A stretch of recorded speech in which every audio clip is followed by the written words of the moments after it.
So I was waiting for it to have at least 7 super impacts to make this list. I'm probably gonna update it once we get 5 more maybe, but this is the ranking super impact from worst to best.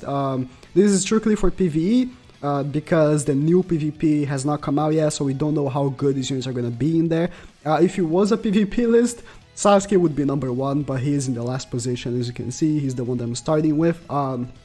Again, it's only for PvE and how useful they are to their main teams.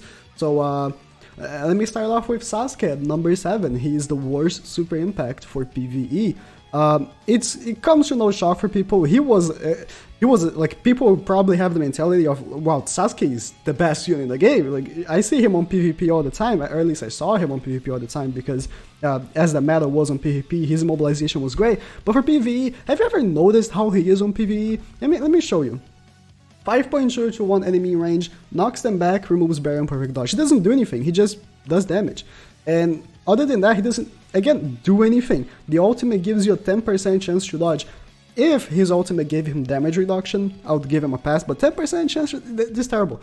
Then if you go on the Awakened version, on PvE, he does 60% chance mobilization, 90% chance mobilization, but it's on for only one unit, it's single target, it's not good. The ultimate is AoE, but it's only 60% chance mobilization. It doesn't do damage because his attack stat is so low. So, he's not a good unit, he's the worst one.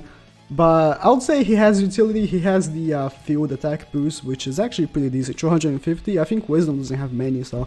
Moving on to the number 6, we have the Super Impact Sasuke, the first Super Impact Sasuke. And it's sad because his Super Impact is by far the most difficult Super Impact in the game.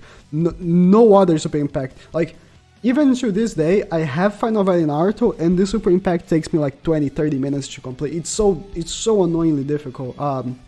And he's so bad. I probably would rank them probably in the same spot of how bad they are, but he's also like 3.1 to 1 enemy knocks them back and gives him 30% damage reduction, which was the reason why I placed him above the Killing Sasuke. He gives himself damage reduction, so you can combo the syncs, syncing with Hidden Leaf and syncing with Uchiha, 30% for Heart specifically, and then you do the 30% again, so it's 60% damage reduction roughly, so you can tank a little bit more, but like, and that's it. The ultimate single target 40% chance mobilization also gives 30% damage reduction. So he gives himself damage reduction. Again, I'll put him basically in the same spot. They're awfully closely bad, especially for his skill unit. He's bad for his skill unit because skill would need a super impact, and it's the only super impact for his skill, which is pretty sad. Now, moving on to number 5. Now, actually, all the other super impacts are good. Like, these two are the only bad super impacts. All the other ones, they're pretty good, actually. So, Orbital, he has 300 healing per turn, which is great for Wisdom. Nowadays, the reason why I don't rank him higher is because nowadays we have so many healers for Wisdom. If this guy came out, like, 6 months ago, man, he would be top tier, but, like, right now we have Shizune, we have the PvP Pain, so he's not that needed, but he's still good. The normal jutsu, 30% chance of health ceiling, 20% chance of attack weakening. If his attack weakening chance was higher, he would be probably number 3 on the list, but very low chance of attack weakening. I value attack weaken a lot. And then the ultimate attacks the whole map, 70% chance of health recovery ceiling. If he had attack weakening on the ultimate, again, I would rank him a bit higher, but he doesn't, just health ceiling, and the health ceiling is probably the worst of all of the things, right? Because not many bosses health seal, so it's very specific, but at the same time it can help. So, and then the field and buddy are also useless, just like the other Sasuke here. You'll see that most of the super impacts have basically useless field and buddies, which is really sad. I wish they didn't do it like that, but he's a very good unit though. Again, as I said, moving forward, all the units are good. Number 4 is Naruto, and again, it's kind of like the same spot because they do heal the same amount. Naruto heals for 300, but Naruto has the 20% damage reduction towards Bravery and Wisdom. He's kind of like a mini Final Valley Naruto, and the normal jutsu has a 50% chance of slip damage or attack weakening, which are the 2 best ones. Slip damage and attack weaken are the 2 best ones because most bosses can be slip damage and attack weaken, and the ultimate is a 70% chance of attack weakening, gives 20% damage reduction. The ultimate is pretty good, 70% chance of attack weakening AoE. You can attack weaken a lot of adds that would probably do you a lot of damage, so that's very good, very good. As I said, I value a lot of attack weakening, which is the reason why I really like Edo Hashirama now that I have him. His attack weakening is like one of the best in the game, and I don't know if Final Fight Naruto is good, but if you can either get attack weakening or slip damage when you do his jutsu, that's very, very good. Again, not the best of field and buddy skills. I would say the only unit here that has a good field and buddy are is the Sasuke. What is the PvE version? The buddy, 20% mobilization. I mean, it's better than switch ceiling, but yeah, they generally don't have good buddies, which is pretty unfortunate. Now moving on to Killer B, which is actually the awakened version. He heals for 500 per turn. When he released, I was like, whoa. Oh yeah, he does have a good buddy. That's right. He has a boost bravery by 250, probably the best buddy out of all of the super impacts. He just heals for 500, and that's it. Oh, I mean, he does reduce wisdom and bravery damage by 25%, which is also very good. But his normal jutsu and ultimate don't do anything. And this PvP version, technically the Blazing Awakened version, is better on PvP than the Unawakened, because the Unawakened only heals for 300, which is not that much less. But if you want to have the Unawakened, it also works fine, because he got the immobilization on normal jutsu for 60%, but it's single target, and then the ultimate doesn't do anything. So I prefer myself doing the Awakened version, just because it heals for more.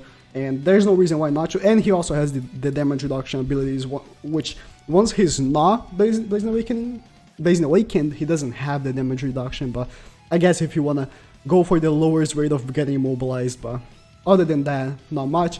Number 2, we have Kaguya, which doesn't have a picture on the wiki yet for some reason. Kaguya heals for 300 per turn, which, whoa, bravery doesn't need healing. But the normal jutsu is very, very good. 60% chance because of the boosting ray here. Attack weakening or jutsu sealing. Jutsu sealing I would say is the third best one.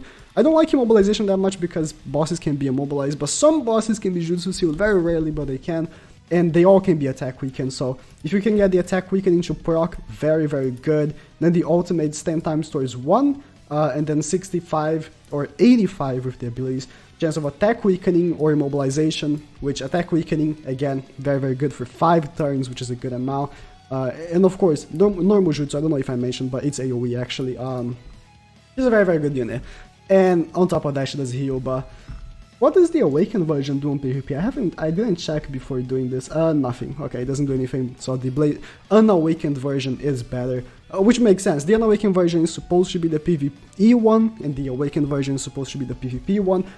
She's not good for PvP though. Not that it matters because the list is 100% for PvE, but she's a very, very good unit. I wouldn't say she and Killer B are 2 units that I wouldn't say you need them, because Bravery is a very good team already, but the number 1 is very much needed, which if you play the game you already know who it is. But there are 2 units that, because Bravery is so good, you absolutely don't need them. 66 Madre just completely obliterates everything. But yeah, so moving on to number 1 is Kisame, which it's very, very sad because his super impact was also very difficult. Like, you absolutely needed to bring a friend Shisui, which was completely BS in my opinion. I mean, the super impact Sasuke, you absolutely needed to bring a Final Fight Naruto friend as well. But the thing, the Kisame raid was completely BS, but he is the best super impact. He heals for 400 per turn, and he has a 3 and 6 chakra consumption, and the ultimate has an 80% chance of attack weakening for 6 turns, and you can reset. And is a long range for the ultimate. He is such a good unit. I use him for all my SS ranks as a luck lead because he's just so good. If you can proc the attack weakening on the boss, man, I have no other words for him. And also he has a 10% damage reduction across all elements, which is very, very helpful. As you can see, the other units that have damage reduction, such as Killer B, it's specifically for an element like Wisdom, and then Naruto is Wisdom and Bravery. I mean, it is Wisdom and Bravery. Naruto is Wisdom and Bravery. I don't think any of the others have damage reduction. Okay, so oh, Sasuke does have 20%. Sorry, my bad. But Killer B does. The Kisame also has a 10% and 10% chance of dodging, which is not the best, but very, very good. 400 healing. I also use him on my Ninja Road team, on the last Ninja Road, not the one that is currently right now, but because he attack weakened, he was awesome for the map 9. He would attack weaken the whole field, and then I would bring my actual team to actually finish off the map. He's just an incredible unit. I feel very sorry for the people that couldn't grind him, because the raid again was pretty annoying, and really you needed a friend Shisui or have a Shisui yourself, which is Shisui is one of my favorite units, but very, very good. So thank you guys for watching, and please fucking subscribe.